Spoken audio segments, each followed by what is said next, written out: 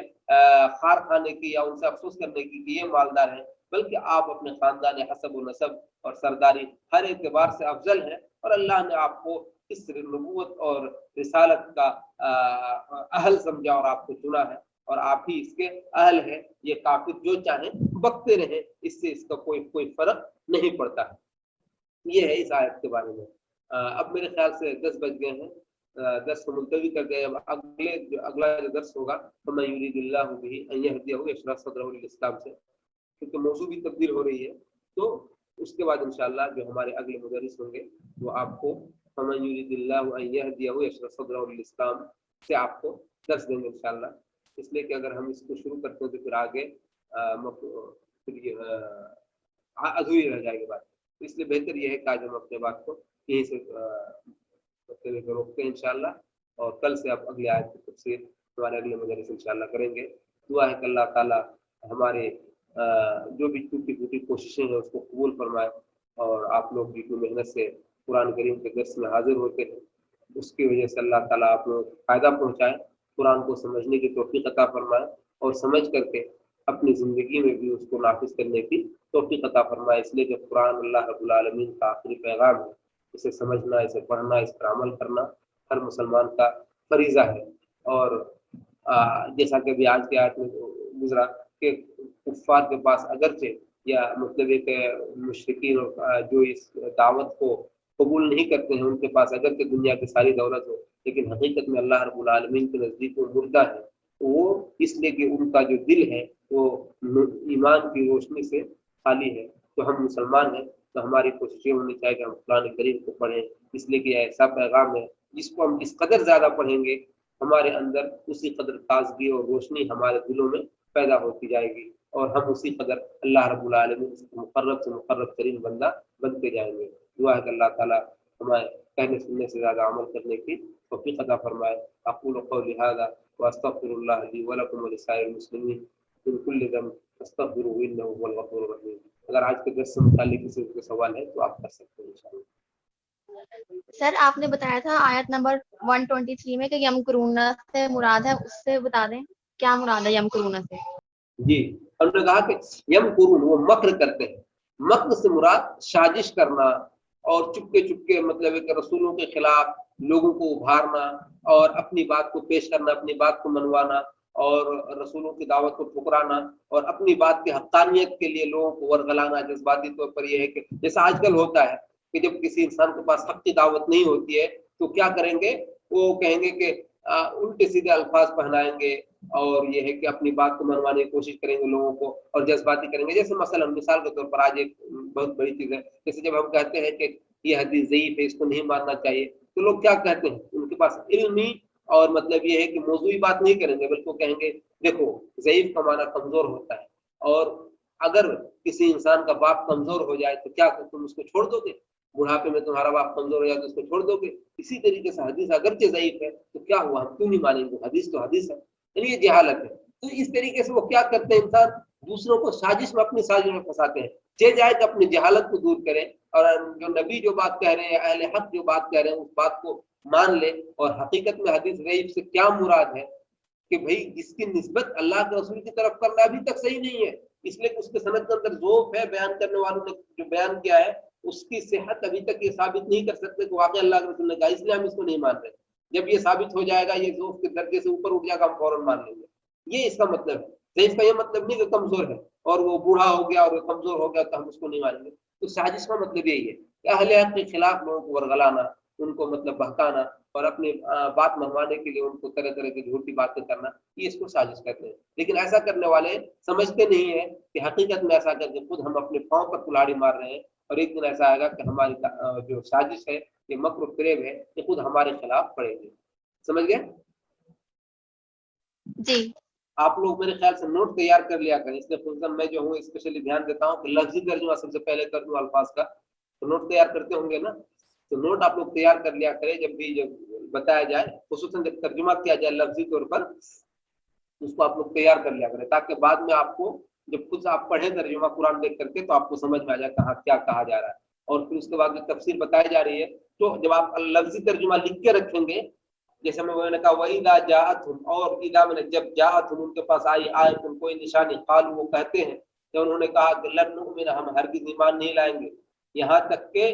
حتی نوتا، ہمیں بھی دے دی جائے وہ چیز جو دی گئی ہے اسی طرح جو رسولوں کو دی گئی. تو جب یہ ترجمہ آپ کر لیں گے سمجھ جائیں گے کہ ساتھ میں کیا کہا جا رہا ہے. تو جو تفسیر ہم نے آپ کو بتائی ہے تو یہ چیزیں پھر آپ کے ذہن میں آٹومیٹکلی آ جائیں گے. ہاں اس کا مطلب یہ کہ ابو جہل کے بارے میں یا ولید بن مغیرہ کے بارے میں جو باتیں بتائی گئی تھی، یا مطلب ذبح کرنے کے سلسلے میں علماء کی کیا رائے ہے، کس کیا ہونی چاہیے کیا نہیں ہونی چاہیے، وہ ساری باتیں پھر آپ کے ذہن میں آ جائیں گی. تو اس کے لیے ضروری ہے کہ سب سے پہلے آپ کا قرآن کا لفظی ترجمہ آپ کو معلوم ہے. جیسا آپ کو لفظی معلوم ہو جائے گا تو آپ سمجھ جائیں گے کہا یہ آیت اس ٹاپک کے مطابق ہے، متعلق ہے. اور پھر جیسے وہ ٹاپک آپ کے ذہن میں آئے گی تو جو مدرس ہے، جو استاد ہوتا ہے، اس آیت کی تفسیر یا تشریح میں جو باتیں بتاتے ہیں وہ ساری باتیں آپ کے ذہن میں آ جائیں گی. اس لیے اس کا دھیان رکھا کریں اور خاص کر کے لفظی ترجمہ کو آپ لوگ ضرور لکھ لیا کریں. جی سر، یمشی کا مطلب بتا دیں آیت یمشی نمبر مشا 122 میں. اس کے درس میں تھا. اچھا ہاں، یہ وہی او من کان میتن فاحییناہ وجعلنا له نورا یمشی به فی الناس. مشا یمشی مانا ہوتا چلنا. دیکھیے یہ جو عبارت ہے، یہ آیت نا اصل میں ایک تشبیہی عبارت ہے. اس وجہ سے تھوڑا سا دیا کہ کیا وہ شخص جو مردہ تھا پھر ہم نے زندہ کیا اور اس کو ہم نے روشنی دی، وجعلنا له نورا، اور اس کے لیے ہم نے روشنی بنائی، یمشی به، جس کے ذریعے وہ چلتا ہے لوگوں میں. یعنی ایسا شخص جو روشنی کی بنیاد پر، دلیل کی بنیاد پر لوگوں میں چلتا پھرتا ہے. یعنی جو لوگوں سے چلتا پھرتا مطلب لوگوں سے مواجہہ کرتا، لوگوں سے مقابلہ کرتا، لوگوں سے بات کرتا. کس کی بنیاد پر؟ دلیل کی بنیاد پر. وہ شخص ایسا ہو سکتا ہے جو ظلمات مطلب تاریکی، گہرائی تاریکی میں ٹابکویاں مار رہا ہو، تاریکیوں سے گھرا ہوا، وہ شخص کی طرح ہو سکتا ہے. تو یمشی مطلب ہوتا چلنا، اور چلنے سے مراد وہی ہے کہ جو لوگوں کے درمیان رہتا ہے کس بنیاد پر؟ مطلب اندھیرے میں نہیں بلکہ پوری دلیل کے ساتھ اور روشنی کے ساتھ زندگی گزارتا ہے. مشا یمشی مانا ہوتا چلنا، جو لفظی مانا ہوتا لٹرل میننگ مشا یمشی چلنا، جو لوگوں کے درمیان چلتا ہے دلیل کے ساتھ، روشنی کے ساتھ. روشنی مطلب دلیل کے ساتھ کہ اللہ نے ہم کو یہ کہا ہے اس لیے ہم ایسا کر رہے ہیں. ایسا نہیں ہے کہ لوگ کر رہے ہیں سماج میں چلتا ہے اس لیے ہم بھی کر رہے ہیں، نہیں، بلکہ ہمارے خالق نے، ہمارے مالک نے یہ کہا ہے. پردے کا حکم دیا اس لیے ہم پردہ کر رہے ہیں، سماج اور معاشرے کی وجہ سے. ہم کو ایک اللہ کی عبادت اللہ نے کہا اس لیے ہم اس کی عبادت کر رہے ہیں. کسی سماج کے دباؤ میں ہم نہیں کر رہے، بلکہ ہمارے خالق نے، ہمارے مالک نے یہ حکم ہمیں دیا ہے اس لیے ہم کر رہے ہیں، اور ہمیں اس کا بہترین اجر انشاءاللہ اللہ تعالیٰ کے پاس ملے گا. جب انسان کوئی بھی اچھا کام اس جذبے کے ساتھ کرے گا تب وہ کبھی بھی کسی کے بہکاوے میں، کسی کے بھٹکانے میں، کسی میڈیا کی سازش میں، یا چاہے پوری دنیا مخالف ہو جائے اس سے اس کو کوئی فرق نہیں پڑے گا. سمجھ گئے نا؟ سمجھ گئے یمشی کا مانا؟ مشا یمشی مانا ہوتا چل. ٹھیک ہے شیخ، جزاک اللہ خیر فی الدنیا والآخرہ. بارک اللہ فیک. ٹھیک ہے، ہاں جزاکم اللہ خیر. سبحانک اللہم و بحمدک، اشہد ان لا الہ الا انت، استغفرک و اتوب الیک.